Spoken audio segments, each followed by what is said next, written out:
Okay, I got the red smoke. Gun runs north to south, west of the smoke, west of the smoke. Okay, copy. West of the smoke. I'm looking at danger close now. Come on with it, baby. Give it to me. I need it. You're cleared hot. Copy, cleared hot. All right, today, Full Auto Friday.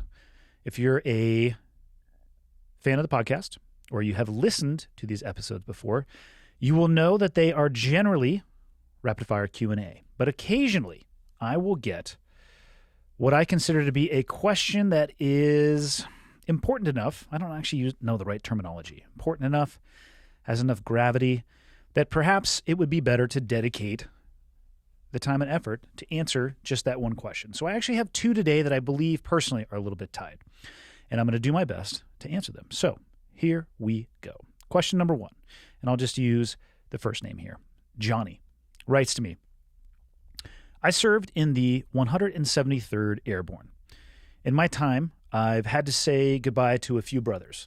And now that I'm out, a lifelong friend is dying from brain cancer. How the fuck do you say goodbye to someone that is slowly dying from that shit? It was one thing to get closer for someone that was fighting. It was one thing to get closer for someone that was fighting something you could see and deal with. He is probably in his last few weeks, and this is the hardest shit I've had to deal with yet. It's a tough question, and this one hits home for me, actually, because of my experience with my mom. And early on, many years ago, when I was soliciting for, I believe, one of my first Q&As, somebody wrote in and asked me what is or what was one of the biggest regrets of my life. And my answer was the ending that I had with my mother. And I'll lay it out a little bit, the specifics of what was happening in my life during that time period to give people some context. But it was in 2010, and actually probably should rewind a decade before that, when my mother was a cancer survivor. She had cervical cancer, and she beat it. She actually outlived every person that was in her cancer survivor group. And in 2010, I went on a military deployment. I think I left in either late February or early March. I came back in August, shortly before she died. But right before I went overseas, she was diagnosed with her second bout of cancer. And I was in the United States and actually with her when we went to the hospital. I was with my sister and my father. I feel very fortunate that I was able, I don't want to say that I was able to share that experience with them, but that's exactly what I mean. I'm glad that we were there together. And shortly thereafter, after the diagnosis, I launched overseas. And I stayed in touch with my mom. I think we talked on the phone a few times, but more than anything, the easiest form of communication was email. So we emailed back and forth. And speaking for her a little bit, she got to a place where the choices were the following: die from chemotherapy or die from cancer. And she chose the latter. And I don't blame her, having now seen at least a little bit in the tail end of what the chemotherapy does to the human body. And I'm not anti-chemotherapy by any stretch of the imagination. I'm just saying that I understand why she would make that choice, and she would choose to go out on her own terms as opposed to in a fruitless fight with the cancer that was killing her. So I got a Red Cross message overseas, and it's perhaps important to describe at least a little bit the mindset that I experienced. When I talk about my experience in the military, I'm talking about only that, my personal experience, because I can't speak to anything else. But for me, on deployments, I would find myself in a headspace that I don't want to describe it as binary or black and white, but there was an essence of both of those things. Not on a daily basis, and maybe even sometimes not on a weekly basis, but you would be out and you would make decisions about life and death. And when you're in an environment, at least in my own experience, where that is happening relatively often, the severity of other decisions that are being made, they kind of fall by the wayside. And a lot of the static bullshit that draws people's attention in, or draws my attention in when I'm back in the United States, it's not even hitting your radar screen anymore. But it was a very black and white headspace. And that is the headspace that I was in when I got home. And when I saw my mother for the first time after getting back from being overseas, I knew that the end was near for her, and I mentally crossed that boundary in an instant when I first saw her. I did not experience the slow decline like you are talking about, and I actually think that made it easier for me. There was pros and cons to that headspace. The pro to that headspace would be is I was able to emotionally bridge that gap and realize that my mom is dying and she was going to die soon. The con to that headspace was I wasn't in a place where I could be the son for her that I wish I could have been. And that is my regret. My regret in the end is how we had our last interaction. It wasn't great. It wasn't scripted. I didn't realize in the moment that it was going to be our last interaction. What I would have liked to have done is to have taken the time to explain to my mother how important she was to me and to explain to her how meaningful she was to me. I view my life and the successes that I have had and the things that I have been able to do are largely built on the foundation that both my mother and father provided for me. They absolutely set for me and calibrated my moral compass, my work ethic, my integrity. And one of the things that I really appreciated the most about my mother is she always reinforced to me that I should be true to myself at all times. Don't bend to other people's will. Be the person that you believe that you are. And I wish I had been able to say those things because that is how I feel, but that's not the ending that we had. And I feel like, to a degree, that as her son, I failed her in those moments. I wish I would have taken the time to go back and have another conversation with her, and I can't. And for what you are asking about, Johnny, is that I don't want you to be in that situation. So what I don't want you to do is have an experience and those residual feelings and emotions that I still do to this day. And my mom has been dead for 10 years. So my advice to you, and that is all that it is, because I am not an expert on death or the end of life. When I think about your question, what I arrive at, or where I arrive at, would probably be the best way to say that, is if the situation were reversed, or if you were somebody who wanted to have closure with me, what would I want to hear? And you could think about that, Johnny, in perhaps the context of what would you want to hear if the situation with your friend was flip-flopped? I think that all I would want to hear in the end is that I was loved and that I mattered somewhere to somebody. I think at the end of life, if people that you care about could say those two things and they couldn't get anything else out, I think that would be important.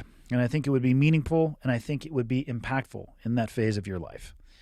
And what I'll say is, based on my own experience and from what I understand now when talking to some other people, is that it's likely when you go try to have this conversation, if you do go try to have this conversation, it's going to be anything other than a Hollywood movie. I don't know anybody yet who has described to me a situation where it was just flowery and the words were perfect and the sentiment was communicated perfectly. And I'm not saying that that can't happen, but what I am saying is in the people that I have talked to, it was anything but that. So don't try to make it a Hollywood movie. Don't worry about it if it's clunky.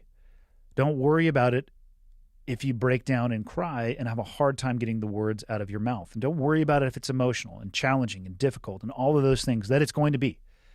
But keep doing it and keep trying until you say what needs to be said. And maybe that's one conversation or two or three or however many it may be. Because the beauty of, I think, probably the best thing that you could provide for your friend is just being there with him. And in that attempt to be there with him, you can have these conversations. So even if it does go great and you are able to have the perfect Hollywood movie where the script and the plot play itself out perfectly and, you know, there's classical music playing in the background, whatever it may be, that's awesome. But still be there for your friend, because I think that is the most valuable thing that you can do. And you've expressed that this is probably the hardest thing that you've ever had to deal with. I understand exactly how you feel. And my recommendation beyond this, when your friend does unfortunately pass, is go find some help for yourself, because we all need it. Which leads me into my second question. Second question, and I'll use first names only again, comes from Sean. And this was an email, actually, that came with the subject line of depression. Says, "Hi, Andy. I just had a question regarding depression. My background is in the Marine Corps. I joined right out of high school. I never deployed and never saw any action of any kind. Throughout my enlistment, I struggled severely with depression and suicidal thoughts, though I never had any real injuries or experiences. It got so bad, it actually led to my early separation and the subsequent shame that I still feel today from not being able to hack it. I hate talking about it, and I was wondering if I'm just being a bitch. Am I a coward, or is there something wrong with me? Hope you can read this eventually. Sean." Let's start with the obvious. I am not a doctor or an expert on depression or suicide. So please take that with a grain of salt. I don't know if I have ever had a deep bout of depression. I think as human beings, we will have a natural oscillation of highs and lows. I certainly have felt depressed in my life, but I don't think I have ever dealt with what you are describing. And suicidal thoughts, if I'm being completely open and honest, for a very long time, I did not understand suicide. I did not understand the decision to take your own life. I didn't understand how an individual would get to a place that is so deep and so low and so dark that that would become a viable option, or even an option that hits a list of 100. In the past 14 months, I have a better understanding of that. I am not suicidal, and I have never had the thought of taking my life. But the divorce that I am 14 months into, again, if I'm being totally open and honest, I now have a better understanding of how and why you can achieve a low point where that becomes an option that may seem like the better alternative than continuing forward. So again, and for people out there, I'm not saying that I'm suicidal. What I'm saying is I have developed, I think, a little bit more empathy and understanding of what it is that you're talking about. But I worry in my answers with this to you because I think you might be in a different place. But I'm going to dig into your email here in a little bit. You said that you feel shame today from not being able to hack it. And what I would say to you is, what does that even mean?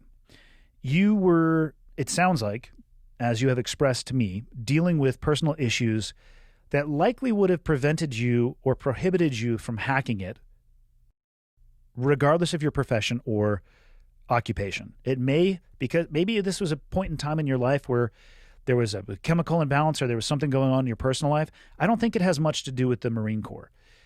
You happen to be in the Marines when this was happening, but imagine if you were working at Apple, and I don't know why I just selected that as an example, but if you were dealing with the same depression and suicidal thoughts, you probably wouldn't have been able to, in air quotes, hack it there either.